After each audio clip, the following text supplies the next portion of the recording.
والصياد. King and Fisherman.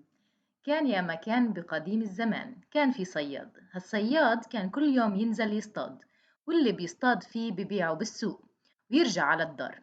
مرقت فترة ما قدر يصيد أي إشي، لحد ما بيوم من الأيام مرته قالت له: اسمع يا زلمة، انزل على الصيد وقول هادي لمرتي وشوف إيش بيطلع معك. الصياد قالها: يعني هلأ كل النزلات ما مشي حالها، بس إجا دورك رح يمشي الحال؟ جرب نزل هالصياد وفعلا قال هادي لمرتي، ورمى شبكته ووقف يتطلع. سمكة هالقد قدها، هالقد قدها، شكلها غريب عجيب وفيها من كل الألوان. حملها ورجع فيها عالدار. Once upon a time, there lived a fisherman who would venture out every day to hunt. Whatever he caught, he would sell at the market and return home. However, there came a time when he couldn't catch anything for a while until one fortunate day. His wife suggested, "Listen, my dear, when you go out to fish, say, 'This is for my wife,' and see what happens." The fisherman replied, "That doesn't make any sense. Just saying it's for you won't change my luck, but I'll give it a try." So he cast his net into the water and anxiously waited. To his surprise, he caught a fish unlike any he had seen before. It possessed a strange and wonderful appearance with vibrant colors. Excitedly, he took the fish home to show his wife. يا مرة يا مرة، شوفي هالسمكة. المرة اتطلعت بالسمكة وسألته: إيش بدك تعمل فيها؟ حكالها بده يروح يبيعها بالسوق. قالت له: لا، بدك تاخدها لعند الملك وتعطيه إياها هدية. حكالها: يا مرة حرام عليكي، هاي لازم أبيعها في السوق. للملك بالسوق، للملك بالسوق. آخر شي قرر يسمع كلام مرته وياخدها لعند الملك. وهي قالت له: فكرك تروح لحالك؟ لازم أروح معك، اجري على إجرك. "Look there, look at this marvelous fish I caught," he exclaimed. His wife examined the fish and asked him what he intended to do with it. He replied that he wanted to sell it in the market. However, his wife had a different idea. "No, you should take it as a gift to the king," she suggested. The fisherman was hesitant. He argued, "But dear, I could sell it in the market and make money." They debated back and forth, with wife insisting on presenting the fish to the king. Finally, the fisherman reluctantly agreed to listen to his wife and take the fish to the king. The wife declared, "I shall accompany you to the king's palace." وفعلا وصل لعند الملك. فات الصياد وزوجته. السلام عليكم يا حضرة الملك. أهلا أهلا، تفضل. الملك قاعد على العرش وجنبه قاعدة زوجته. إيش جايب معك يا صياد؟ قال له: والله يا جلالة الملك، صدت واللي طلع معي هالسمكة، وهالسمكة ما بتليق إلا بجلالتك. وكشف عن السمكة. الملك لما شاف السمك انبهر وقال له: يا صياد، 20 ليرة ذهب حق هالسمكة. الصياد ما صدق، 20 ليرة ذهب حق سمكة ما بتنباع بنص ليرة؟ شكرا يا جلالة الملك. Together they arrived at the grand palace. They greeted the king, saying, "Peace be upon you, your majesty." The king warmly replied, "Hello, welcome." Seated on his throne, with his wife beside him, the king inquired, "What brings you here, fisherman?" Fisherman respectfully replied, "Your Majesty, I have caught a special fish that is worthy of your attention." He presented the fish to the king. As the king beheld the extraordinary fish, he was amazed and declared, "Oh, fisherman, I shall offer you 20 pounds of gold for this fish." The fisherman couldn't believe his ears. 20 pounds of gold for a fish that he couldn't even sell for half a pound. He thanked the king for his generosity. الملكة قالت للملك: يا زلمة، مالك اشتريت هذه السمكة ب20 ليرة؟ حد بيدفع 20 ليرة ذهب حق سمكة؟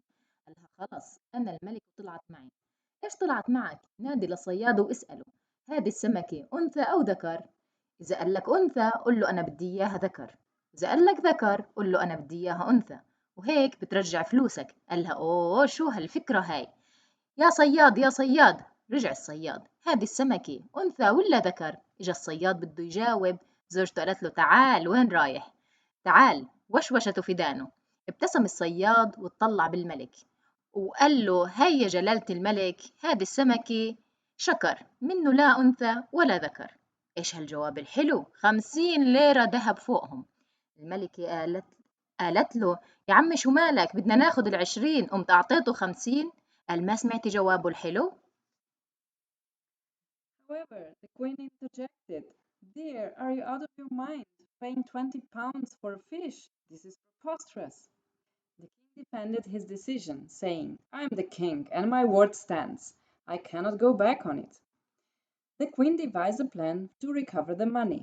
She whispered to the king, "Ask the fisherman if the fish is male or female. If he says female, demand a male fish, and if he says male, ask for a female fish. That way we can retrieve our money." The king found the idea intriguing and called the fisherman back. He inquired about the fish's gender. Just as the fisherman was about to answer, his wife intervened, whispering something in his ear. The fisherman smiled and confidently told the king, "Your Majesty, this fish is neither female nor male." The king was delighted by this unexpected response. He awarded the fisherman an additional 50 pounds of gold. The queen chastised her husband, saying, "Dear, what have you done? We aimed to reclaim our 20 pounds, yet you gave him 50." قالت له الملكة هاد والله ما هو جوابه، نادي عليه وقول له هذه السمكة صدها بالمية الحلوة أو بالمية المالحة. إذا قال لك بالمية الحلوة قل له أنا بدي إياها بالمية المالحة، وإذا قال لك بالمية المالحة قل له أنا بدي إياها بالمية الحلوة. الملك اطلع فيها وقال لها من وين بتجيبي هالأفكار؟ يا صياد يا صياد ارجع. أمرك مولاي، هذه السمكة صدها بالمية الحلوة أو المية المالحة. قبل ما يجاوب زوجته وشوشته بدانه. ابتسم الصياد واتطلع بالملك وقال له والله يا جلالة الملك صدها محل ما بصب النهر بالبحر، ما بعرفش. قال له 100 ليرة ذهب وخد الفلوس واطلع، ما تخليني أشوف وجهك. أخذ الفلوس وطلع ركض. الملكة قالت له، قال لها بس ولا كلمة ولا كلمة، هتخسريني فلوسي كلها. The king defended his decision. But you didn't hear his clever answer. If he had said sweet water, I would have demanded salty water, and if he had said salty water, I would have asked for sweet water. The king gazed at the queen in amazement and remarked, "Where do you come up with these brilliant ideas?" Turning to the fisherman, the king beckoned him to return and asked for an explanation. However, before the fisherman could respond, his wife leaned in and whispered in his ear. A smile spread across the fisherman's face as he looked at the king and spoke. "Your Majesty, I caught this fish at the spot where the river meets the sea, so I cannot determine its gender." The king was taken aback by the clever response and decided to reward the fisherman even more generously. He declared, 100 pounds of gold. Take the money and leave. I never want to see your face again." Overjoyed, the fisherman quickly collected the gold and hurried away. The queen wanted to voice her thoughts, but the king hushed her, saying, "Not a word, my dear. Your ideas have cost me a fortune." قعدت الملكة عم تطلع من الشباك شافت الصياد ماشي مع كل هالفلوس. وقعت منه ليرة واحدة على الأرض. طلعت بالملك وقالت له شفت عمايلك، هذا الطماع الجشع اللي ما بخاف الله، كل هالفلوس معه ودنا نفسه على ليرة واحدة وقعت منه. قال الملك يا حراس جيبوا لي هالصياد لأشوفه. راحوا الحراس وجابوا الصياد. أول ما وصل الصياد مش فاهم إيش الموضوع. الملك بيقول له كل هالفلوس اللي معك وعشان ليرة بس عم تنزل على التراب؟ قال له يا جلالة الملك الموضوع مش هيك أبدا، لكن الليرة وقعت بالأرض. قال له وإيش يعني وقعت بالأرض؟ أنا خفت ما حدا يشوفها وهالليرة عليها صورتك، وأنا خفت حدا يمرق وما ينتبه ويدعس عليها، وأنا ما بيهون علي حدا يدعس على صورة الملك. قال الملك ولك 200 ليرة ذهب وخدهم وروح وما ترجعش. From her window, the queen watched the fisherman walking away with his newfound wealth. When a single gold coin fell from his possession and he bent down to retrieve it, she exclaimed, "Oh God, he possesses all this wealth, yet he still values a single golden pound that slipped from his grasp." Infuriated by the fisherman's supposed greed, the king commanded his guards, "Bring the fisherman back immediately. I want to know what is wrong with him." The guards obeyed and brought the fisherman before the king. The bewildered fisherman had no idea why he was being summoned.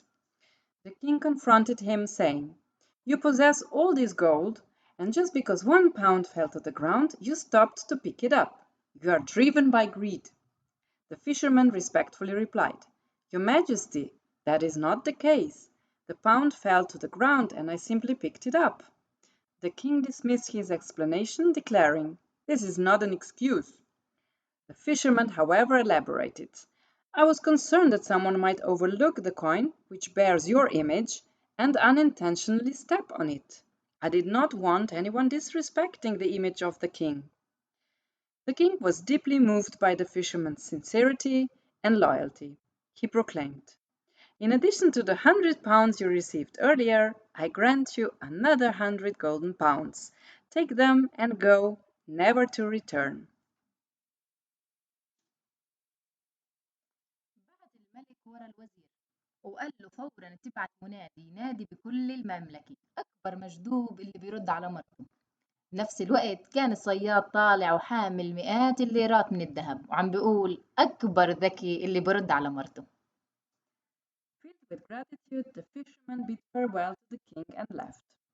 Meanwhile, the king summoned his minister and instructed him to announce throughout the kingdom that the most admirable person is one who listens to his wife and values her opinion.